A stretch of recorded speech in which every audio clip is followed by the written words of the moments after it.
الحمد للہ رب العالمین والصلاة والسلام علی اشرف الانبیاء والمرسلین وعلی آلہ وصحبہ اجمعین ومن تبعہم بإحسان الی یوم الدین اما بعد۔ ناظرین کرام، آج میں آپ کے سامنے روزوں کے آداب بیان کرنے جا رہا ہوں۔ سب سے پہلا ادب یہ ہے کہ روزہ دار کو چاہیے کہ وہ سحری کا اہتمام کرے، کیونکہ نبی کریم صلی اللہ علیہ وسلم نے احادیث میں اس کا تاکیدی حکم دیا ہے۔ ایک حدیث میں آپ نے فرمایا کہ ہمارے روزوں اور اہل کتاب کے روزوں کے درمیان فرق سحری کا کھانا ہے۔ ایک حدیث میں آپ نے حکم دیتے ہوئے فرمایا کہ تسحروا فإن فی السحور برکہ۔ بخاری اور مسلم کی روایت ہے کہ تم سحری کیا کرو کیونکہ سحری میں بڑی برکتیں ہیں۔ ایک حدیث میں ہلم الی الغداء المبارک آپ نے کہا کہ مبارک کھانے کی طرف تم آؤ۔ تو لہٰذا ایک روزہ دار کو سحری کا اہتمام کرنا چاہیے، اور جب وہ سحری کے لیے اٹھتا ہے تو فرشتے اس کے لیے دعائیں دیتے ہیں، اور وہ ایسا بابرکت وقت ہوتا ہے کہ اللہ تعالیٰ آسمان دنیا پر اتر کر اعلان کرتا ہے کہ کون ہے جو مجھ سے مانگے میں اس کو عطا کروں۔ تو لہٰذا کسی طرح سحری نہیں چھوڑنا چاہیے۔ ہاں، اگر کسی کو پیٹ بھرا بھی کیوں نہ ہو، رات میں تاخیر سے کیوں نہ کھایا ہو، چند گھونٹ ہی وہ پی لے۔ ایک حدیث میں آپ نے فرمایا کہ تسحروا ولو بجرعۃ ماء، کہ پانی کا ایک گھونٹ ہی صحیح تم پی کر سحری کیا کرو۔ ایک اور حدیث میں آپ نے فرمایا کہ نعم سحور المؤمن التمر، مومن کی بہترین سحری کھجور کھانا ہے۔ تو کھجور بھی ہم ایک دو کھا لیا کریں، تو ایک روزہ دار کو سحری کی وجہ سے تقویت ملتی ہے۔ اور سحری کب کرے؟ سحری تاخیر سے کرنا چاہیے، فجر سے پہلے سحری کرنی چاہیے۔ اللہ کے نبی صلی اللہ علیہ وسلم اور زید بن ثابت رضی اللہ عنہ جب سحری کے لیے اٹھے اور سحری کر کے جب نماز کے لیے گئے تو انس بن مالک رضی اللہ عنہ سے پوچھا گیا کہ کتنا وقت تھا؟ تو کہا کہ 50 آیتوں کے پڑھنے کی مقدار تھی بس۔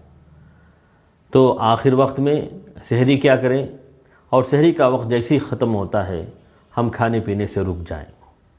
کبھی ایسا ہوتا ہے کہ سحری کا وقت جیسے ہی ختم ہوا ہمارے برتن میں کوئی چیز ہوتی ہے، تو اللہ کے وسلم نے کہا کہ اذا سمع النداء، اذا سمع احدکم النداء، جب کوئی اذان سنے، وہ اذان جو سحری کے ختم ہوتے ہی فوراً دی جاتی ہے، والاناء علی یدہ، اور برتن آپ کے ہاتھ میں ہے، آپ کچھ کھا رہے ہیں، فلا یضعہ حتی یقضی حاجتہ منہ، کہ برتن نہ رکھے بلکہ اپنی ضرورت پوری کر لے، تو اس کو کمپلیٹ کر لے سکتا ہے، البتہ ہے کہ برتن میں کوئی چیز ایڈ نہیں کر سکتا۔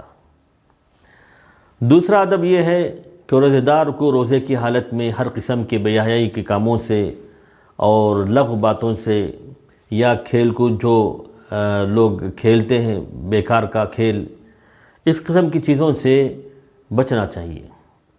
ایک حدیث میں آپ نے فرمایا کہ من لم یدع قول الزور والعمل به فلیس للہ حاجۃ فی ان یدع طعامہ وشرابہ، کہ جو آدمی روزے کی حالت میں جھوٹ بولنا، جھوٹ پر عمل کرنے سے نہ روکے، اور اللہ تعالیٰ کو کوئی ضرورت نہیں کہ وہ کھانے پینے سے رک جائے۔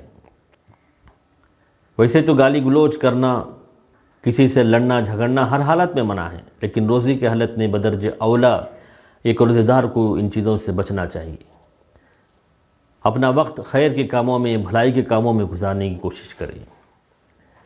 تیسرا ادب یہ کہ کثرت سے اس ماہ میں سخاوت کرے،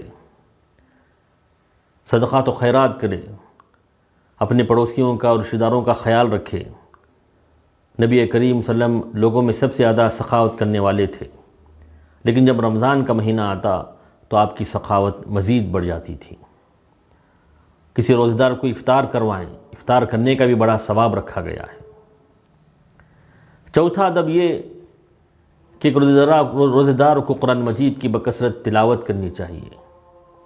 روزوں کا اور قرآن مجید کی تلاوت کا بڑا گہرا تعلق ہے، کیونکہ رمضان ہی کا یہ وہ مہینہ ہے جب قرآن نازل ہونا شروع ہوا۔ لیلۃ القدر کی مبارک رات میں اسے قرآن نازل ہونا شروع ہوا، اور نبی کریم صلی اللہ علیہ وسلم جب بھی رمضان کا مہینہ آتا تو آپ ہر رات جبریل علیہ السلام آپ سے ملاقات کرتے تھے اور ریوائز کرتے تھے۔ تو یہ اہتمام ہم کو بکثرت کرنا چاہیے۔ اگر ہو سکے تو ہم ترجمہ و تفسیر بھی پڑھیں تو بڑی اچھی بات ہے۔ پانچواں ادب یہ ہے کہ افطاری کرنے میں جلدی ہم کو کرنا چاہیے، یعنی جیسے ہی سورج غروب ہو گیا ہم کو افطاری کر لینی چاہیے۔ آپ نے فرمایا کہ لا یزال الناس بخیر ما عجلوا الفطر، کہ جب تک لوگ افطاری کرنے میں جلدی کریں گے تو لوگ برابر بھلائیوں میں رہیں گے۔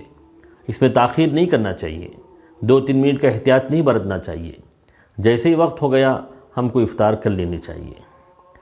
چھٹواں ادب یہ ہے کہ افطار نبی کریم صلی اللہ علیہ وسلم عام طور پر تازے کھجور سے کرتے تھے، اور اگر نہ ملے تو سوکھے کھجور سے کرتے تھے، اور اگر نہ ملے تو پانی ہی پی لیتے تھے۔